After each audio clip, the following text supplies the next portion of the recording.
एक पहाड़ों में रहने वाला हंटर ज़रा अकेला पड़ जाता है। उसी वजह से उसने अपने लिए वाइफ बाय कर ली। वो बहुत ही एक्सट्रीम हालातों में रहता था, तो क्या यहाँ पर वो दोनों सर्वाइव कर पाएंगे? आने वाली मुसीबतें बहुत ही अलग ही थी।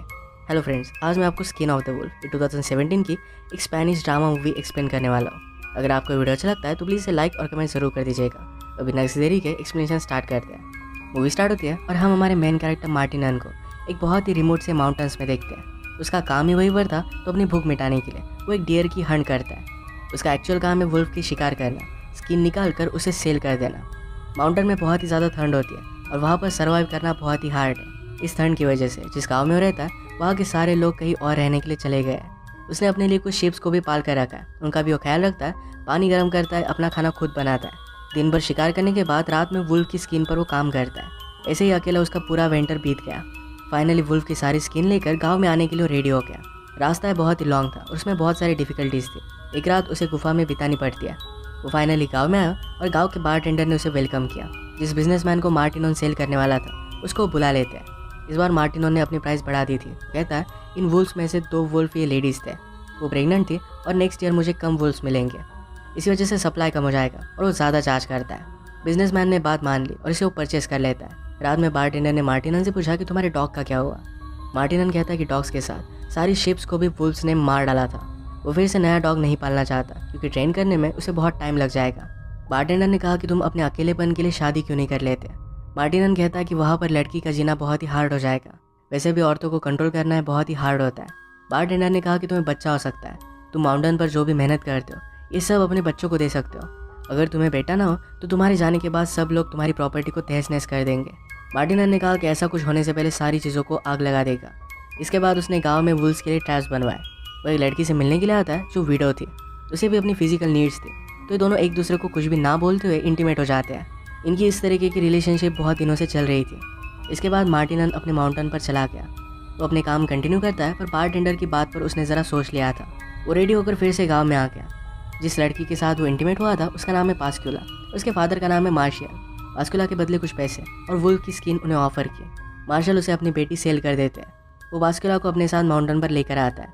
उसे उसके काम में हेल्प करने लग गई। उसके साथ इंटीमेट होता है और ये अपने काम कंटिन्यू करते हैं। पास्कुला की तबीयत ज़रा ख़राब हो गई थी।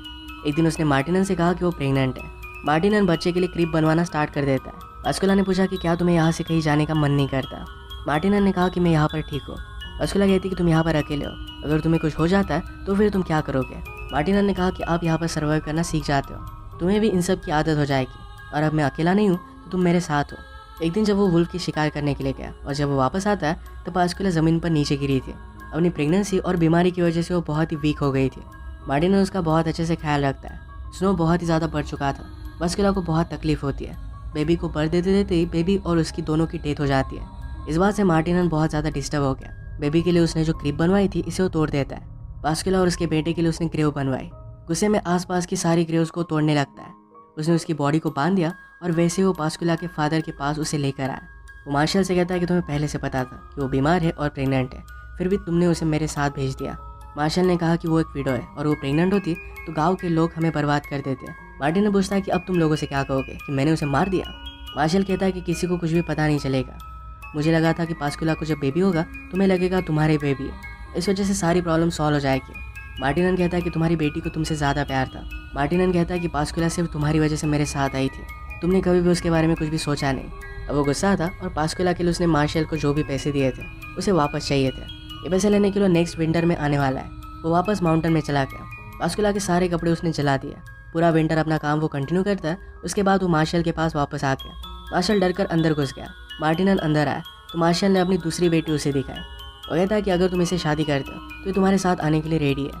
मार्टिनन ने उसे चेक किया और देखा कि वो बीमार तो नहीं है। उसके बाद उसे एक्सेप्ट करता है। अगले दिन उनकी शादी हो गई। इस लड़की का नाम था एडेला। फादर एडेला से कहते हैं कि अब तुम मार्टिनन की हो चुकी हो, अब तुम उसके पास से भाग नहीं सकती। अगर तुमने भागने की कोशिश की तो वापस आकर हम सब लोगों को मार डालेगा। उसे पॉइजनस प्लांट के पत्ते दे देते हैं। अगर मार्टिनन के साथ जिंदा रहना उसे बहुत ही डिफिकल्ट लगा तो इन पत्तों के साथ वो सुसाइड कर सकती थी। इसके बाद तुरंत वो माउंटेन के लिए निकल पड़ते हैं। एडेला के लिए सफ़र बहुत ही हार्ड होता है और मार्टिनन उसका ख्याल रखता है। एडेला को ज़्यादा तकलीफ ना हो तो उसका सारा सामान भी उसने ही कैरी किया। एक रात उसके साथ इंटीमेट हो गया। वो बहुत ही फोर्सफुल था।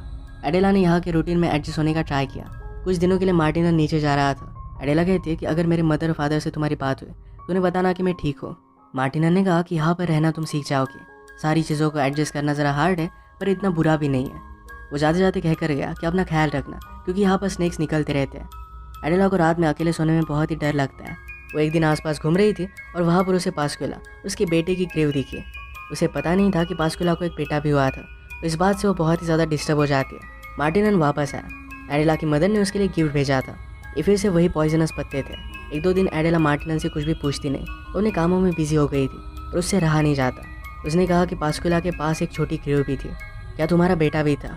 मार्टिनन ने कहा कि वो ज़मीन में सिर्फ होल्स है, उसका कोई भी मीनिंग नहीं है। इस बात से एडेला अपसेट हो जाती है। मार्टिनन ने कहा कि तुम्हारे फादर ने तुम्हारी सिस्टर को ऐसे ही भेज दिया, वो बीमार थी और प्रेग्नेंट थी और इसी वजह से उसकी डेथ हो गई। एडेला इस बात पर बिलीव नहीं करती और वो मार्टिनन को बहुत हेट करती है। वो बहुत रोई।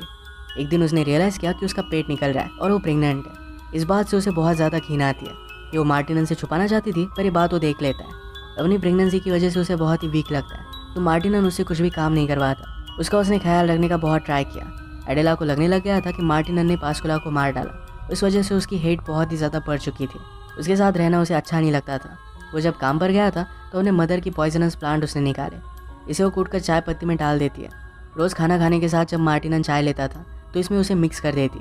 रोज़ के काम करने में मार्टिनन को ज़रा वीकनेस आने लग गई। वो इस न्यू बेबी के लिए भी क्लिप बनाने लग जाता है। इस टाइप की टी एडेला मार्टिनन को देना कंटिन्यू करती है। वो इतना वीक हो चुका था कि एडेला के वो पास नहीं आता। एक दिन मार्टिनन जब शिकार करने के लिए जाता है तो मौके का फ़ायदा उठाकर एडेला वहाँ से भागने की कोशिश करती है। वुल्फ को पकड़ने के लिए पूरे माउंटेन पर मार्टिनन ने ट्रैप्स बिछा कर रखे थे। ऐसे एक ट्रैप में फंसकर एडेला इंजर्ड हो गई। वो ऐसे ही निकलने की बहुत कोशिश करती है पर आगे चलकर बेहोश हो जाती है। मार्टिनन जब उसे ढूंढ नहीं पाता तो बहुत ही वरीड हो गया। हर जगह पर घूमने के बाद उसे फाइनली ढूंढ ही लेता है। वो भी सांस ले रही थी और उसकी हालत बहुत ही ज़्यादा ख़राब है। उसने उसे हीट दी और अच्छे से ख्याल रखा। इस इंसिडेंट की वजह से एडेला का मिसकैरेज हो गया। अच्छे से ख्याल रखने के बाद एडेला ज़रा ठीक हो गई। मार्टिनन समझ गया था कि अब वो उसके साथ नहीं रहना चाहती। उसे कहता है कि विंटर अब बढ़ने वाला है, दिन छोटे हो जाएंगे, अगर तुम्हें जाना है तो चली जाओ। एडेला बहुत रोई पर वो फाइनली फ्री थी। अगले दिन मार्टिनन उठा तो अकेला था। एडेला जा चुकी थी। वो अपने लिए टी बनाता है और फिर उसे शक आया कि शायद इस टी में कुछ हो सकता है। उसने सारे टी के पॉट्स को चेक किया, उसमें पॉइजनस प्लांट उसे मिल गया। वो समझ गया कि एडेला ने उसके साथ क्या किया था। उसने अपने होने वाले बेबी के लिए जो क्रीप बनाई थी इसे लेकर वो बैठ जाता है। उसे बहुत बुरा लगता है। उसकी हालत और भी ज़्यादा बिगड़ने लग गई थी। अगर उसकी डेथ हो जाती है तो जिन कोर्ट्स को उसने पाल कर रखा है उनका ख्याल कोई भी रख नहीं पाएगा, उनकी भी डेथ हो जाएगी और इसी वजह से उन्हें वो फ्री कर देता है। फाइनली सब चीज़ों के लिए उसे रोना आता है। उसे विंटर में उसकी डेथ हो गई। मार्टिनन ने अपनी पूरी लाइफ एक जंगली आदमी की तरह ही बिताई थी। अपना प्यार जताना उसे आता नहीं था। वो बातें सही तरीके से एक्सप्लेन नहीं कर पाया और अपना प्यार एडेला को जता नहीं पाया। एडेला को भी ज़बरदस्ती से उसके फादर ने सेल कर दिया था। वो पास्कुला और उसकी बेबी की डेथ के लिए मार्टिनन को ही जिम्मेदार मानती थी और इसी वजह से उसने उसे मार दिया। इसे एक डार्क एंडिंग के साथ ही मूवी एंड हो जाती है। अगर आपको एक्सप्लेनेशन अच्छा लगा तो प्लीज़ इसे लाइक और कमेंट ज़रूर कर दीजिएगा। बहुत सारी मूवी